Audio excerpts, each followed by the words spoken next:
देख पिला माने आज आम Odisha secondary school teacher eligibility test बा ओस्टेट 2024 रो सिलेबस विषय जानिबा। तुमर ओस्टेट रो एग्जाम बहुत जल्दी हवा पाई जाउची।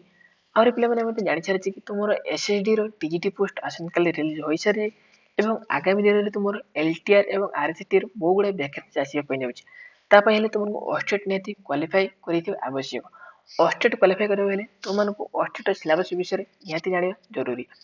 देख पे ओस्टेट केमी फास्ट अटेम्प्ट क्रैक करवा ताप अलरेडी वीडियो मुझे बन सारी तार लिंक मुझे चैनल डिस्क्रिप्शन वीडियो डिस्क्रिप्शन दे दी तो मैंने नहीं देखिपर तो मैंने वीडियो को प्रथम शेष पर्यटन विदाउट स्किप देख प्रथम आम सिलेबस जाना पूर्व मुझे कही रखी कि पे तुम ओस्टेट एग्जाम वर्ष को थर ही आसी था एवं यह तुम ऑफलाइन मोड रे एग्जाम होता है। एथिरे तुम दुईटी कैटेगरी एग्जाम होता है। कैटेगरी 1 रहा तुम एजुकेशन टीचर जो थे TGT arts science Hindi classical teacher then category 2 रहा तुम पीटी बा जेटा तुम फिजिकल एजुकेशन टीचर पाई देन एथिरे तुम 4टी सेक्शन एग्जाम होता है पेपर 1 रे देख ये पिला माने लिखा जायछि तुम देख टाइम लिखा जायछि 2 घंटा 30 मिनिट एग्जाम होता है। एथिरे पिला माने तुम कौन इसबे नेगेटिव मार्किंग नाही आउ एन कोन ना तुम जनरल पिला मानको पाई 45% मार्क रखिबा पड़ो 150 रु अदर कास्ट 35% माने तुमको 150 रु 68 मार्क 68 मार्क पड़ो जनरल एवं अन्य कास्ट बा SC ST OBC SC BC 150 रु 53 मार्क रखिबा पड़ो है कि देन देख आम ओस्टेट पैटर्न विषय जाना देख मुझे देख तुम पेपर 1 जो तुम कैटेगरी आई रे तुम पेपर 1 4टी सेक्शन एग्जाम होता है। प्रथम है सेक्शन आई रहा तुम उड़िया कंपलसरी एटा माने तुम आर्ट्स साइंस समस्त कंपलसरी देन सेक्शन 2 रे तुम इंग्लिश ये दुटा तुम compulsory Odia 20 English 20 40 mark then TGT arts रे तुम 60 टीजीटी साइंस रे 60 आ तुम जो मैंने साइंस सीवियर से 60 देन अन्य मानकर भी 60 लास्ट सेक्शन आईवी रे रहा 50 मार्क देख टीजीटी आर्ट्स रे तुम सिलेबस हूँ कौन उड़िया 15 इंग्लिश रे 15 हिस्ट्री पॉलिटिकल रे 15 देन जियोग्राफी इकोनॉमिक रे 15 एटा TGT arts then PCM science रो पीसीएम एथिरे तुम math 20 physics 20 chemistry 20 60 mark CBZ रे भी सेमिति केमिस्ट्री 20 बोटनी 20 जियोलॉजी 20 प्लानेट मुझे रखी कि तुम पीसीएम रो केमिस्ट्री रो सिलेबस जहाँ सीबीजेड रे भी केमिस्ट्री सिलेबस से देन तुम संस्कृत टीचर जो मैंने 60 मार्क संस्कृत आसो हिंदी 60 तेलुगु 60 उर्दू 60 सेक्शन आईवी तुम उड़िया इंग्लिश भाया कंपलसरी एथिरे 50 टी क्वेश्चन 50 मार्क है कि देख ये लिखा जाए तुम TGT arts TGT PCM TGT CBZ है कि जो तुम CDP child development pedagogy 50 question 50 mark आसो ये तुम पेपर 1 देन पेपर 2 हूँ पीटी टीचर मानक तार सिलेबस देख तार पैटर्न हूँ देख एथिरे तुम लिखी जाइए देख paper 2 section I and section 2 I same as by paper 1 तुम पेपर 1 रे तुम सेक्शन आई 2 आई सिलेबस जहाँ तुम पेपर 2 आई सिलेबस सहित सामान आ कौन कहला सेक्शन 3 आई कौन रहा तुम physical teacher physical education teacher मान 60 क्वेश्चन 60 मार्क देन तुम से सेक्शन पेपर 1 रो सेक्शन आईवी रो सीडीपी रो 50 क्वेश्चन 50 मार्क एटी भी से सेम सेटा दर्शाऊ नाही देखो तापर हम डायरेक्ट सिलेबस को नहीं जाउची देखो प्रथमे हम सेक्शन 1 जो नहीं तुम उड़िया तारा सिलेबस विषय जानिबा एथरो 20 टी क्वेश्चन 20 मार्क रो थिला देखो प्रथमे तुम एथले अवबोध परीक्षण एते तुम 150 बेस गोटे गद्य अनुच्छेद दे जीवो सेतर 5 टी क्वेश्चन पड़िबो हला कि देन पद निर्णय एथरो क्वेश्चन आसीबो देन तुम वाक्य परिचिति सत्व विधि साधारण औषधि रूढ़ी 2टी प्रश्न अलंकार देन कृदंत त्रिदत समास विभक्ति तुम चाहिए स्क्रीनशॉट नहीं पार ये तुम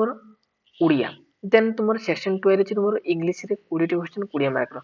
देखो एठी हेले from A ancient passage in about 100 word एटा हेले तुमर गोटे पैसेज दिया जिवो हला कि एथिरे 5 मार्क देन पोएम रु सेमिति 5 mark question then grammar and use 7 mark then speaking एठो हेले 3 मार्क क्वेश्चन आसियो देखो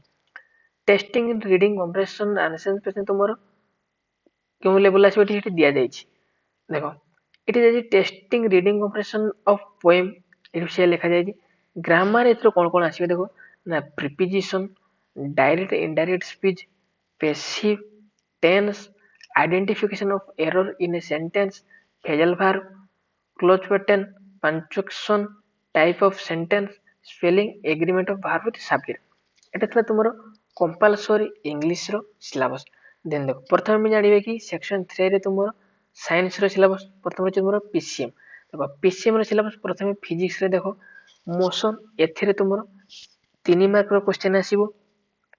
देन ग्रेविटेशन एथिरे 2 मार्क रो question आसीबो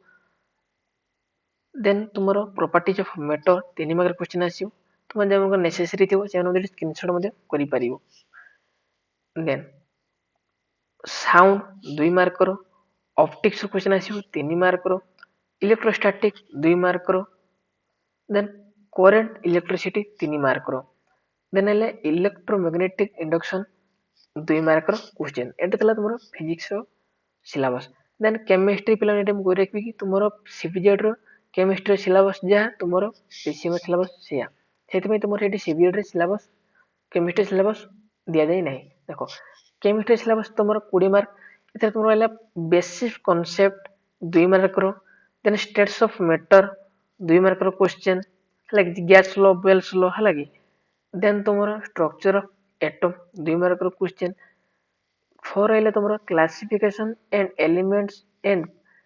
periodicity in properties 2 mark रो question chemical bonding and molecular structure 2 mark रो क्वेश्चन केमिकल रिएक्शन एथरे 2 मार्क रो क्वेश्चन सात रे अछि तुमरो chemical equilibria and ionic equilibria हला कि एथरे तुमरो 2 मार्क रो क्वेश्चन ना 8 रहले तुमरो general principle of extraction of metal एथरे भी 2 मार्क रो क्वेश्चन देन नो रहले तुमरो some basic principle in organic chemistry 2 mark रो क्वेश्चन हाइड्रोकार्बन एथरे 2 मार्क रो क्वेश्चन देन हेले तुमरो मैथमेटिक्स रे भी 20 मार्क रो क्वेश्चन देखो फास्ट हेले तुमरो set theory and its application गोटे मार्क क्वेश्चन पड़िबो then relation and function 2 mark रो क्वेश्चन नंबर सिस्टम एथरे गोटे मार्क रो क्वेश्चन पाइबो देन क्वाड्रेटिक इक्वेशन गोटे मार्क रो क्वेश्चन ग्रुप एथरे 1 मार्क रो क्वेश्चन तापर हेले कि calculus of one variable 2 mark रो question sequence and series 2 mark रो question then coordinate geometry 2 mark रो question analytical solid geometry 1 mark रो क्वेश्चन प्रोबेबिलिटी 1 मार्क रो क्वेश्चन स्टैटिस्टिक्स 1 मार्क रो क्वेश्चन है ट्रिगोनोमेट्री 2 मार्क रो क्वेश्चन देन हेले तुमरो mensuration एथरे 2 मार्क रो क्वेश्चन डिट्रोमेट्रिक्स डिटरमिनेंट एंड मैट्रिक्स एथरे 1 मार्क रो क्वेश्चन एटा हला तुमरो मेंसुरेशन लो तुमरो मैथ रो सिलेबस एटा फास्ट हला तुमरो पीसीएम सिलेबस जानले देन हमें सीपीजेड रो सिलेबस जानिबा पले मैं कोइ रखछि कि तुमरो पीसीएम रो सिलेबस रो केमिस्ट्री सिलेबस जा तुमरो सीपीजेड रो भी केमिस्ट्री सिलेबस जा एटा लिखा जी देखो chemistry is indicated in the PCM syllabus देखो हमें बोटनी विषय जानिबा बोटनी जे तुमरो प्लांट डाइवर्सिटी एंड कंजर्वेशन एथरे चारिटी क्वेश्चन अछि 4 मार्क रो हला कि टिश्यू सिस्टम 3 मार्क रो क्वेश्चन फोटोसिंथेसिस 3 मार्क रो क्वेश्चन जोथरे तुमरो C3 C4 हला कि ए साइकिल सब रहिछि then growth regulator in plant 2 mark रो question reproduction in plant 4 mark रो क्वेश्चन आसियो देन तुमरो मेंडेलिज्म 2 मार्क रो question plant disease and control measure 2 mark रो क्वेश्चन एटा हला तुमरो बोटनी रो सिलेबस देन जूलॉजी सिलेबस हला फर्स्ट हला टैक्सोनॉमी गोटे मार्क रो क्वेश्चन देन दुई हला तुमरो साइटोलॉजी हला कि सेल रिलेटेड सब क्वेश्चन आछो 2 मार्क रो क्वेश्चन देन हला तुमरो जेनेटिक्स एथरे फिर 2 मार्क रो क्वेश्चन देन इवोल्यूशन तुमरो Darwinism modern synthetic theory 2 mark रो क्वेश्चन देन 5 हला तुमरो इकोलॉजी देन लाइफ प्रोसेस करला nutrition respiration circulation excretion control and coordination हला कि एथरे सब 2 मार्क लखे क्वेश्चन आसीबो देन तुमरो रिप्रोडक्शन एंड डेवलपमेंट एथरे भी 2 मार्क रो क्वेश्चन त माने पाइबो प्ले माने एटा थला तुमरो टीजीटी साइंस ର syllabus then ତୁମର ଏଠି ଦେଇଛି କି section 3 ରେ ଦେଇଛି TGT arts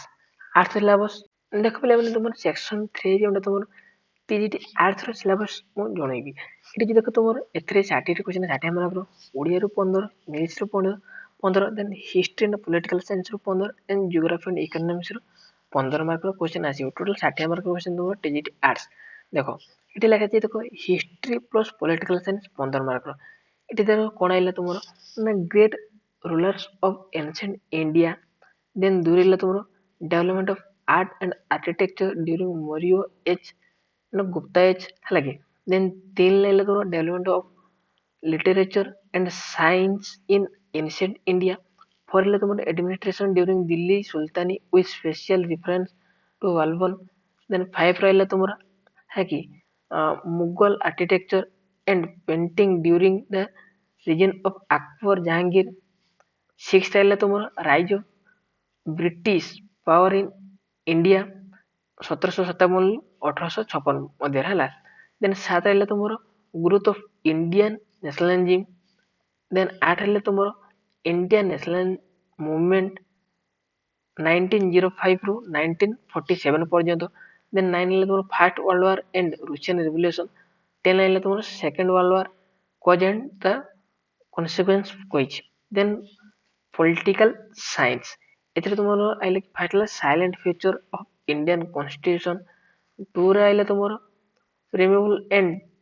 fundamental right directive principle of state policy 3 ରେ ଆଇଲା ତୁମର union government president prime minister ହେଲା କି 4 ଆଇଲା ତୁମର ଷ୍ଟେଟ୍ ଗଭର୍ନମେଣ୍ଟ ଷ୍ଟେଟ୍ ରିଲେଟେଡ୍ ଯେତିକ ସବୁ କ୍ୱେଶ୍ଚନ 5 ରହିଲା ତୁମର chief secretary and district collector local governance 7 ରହିଲା ତୁମର ପଲିଟିକାଲ ପାର୍ଟିଜ ହେଲା କି 8 ରହିଲା ତୁମର electrical process and election commission 9 ରହିଲା Indian foreign policy and relation with neighbours 10 ରହିଲା ତୁମର ୟୁନାଇଟେଡ ନେସନ 11 ରହିଲା ତୁମର ସୋସିଆଲିଜିମ ଲେବରିଜିମ ଡେମୋକ୍ରାସି 11 ରହିଲା ତୁମର କୌଟଲ୍ୟ ରାଜା ରାମ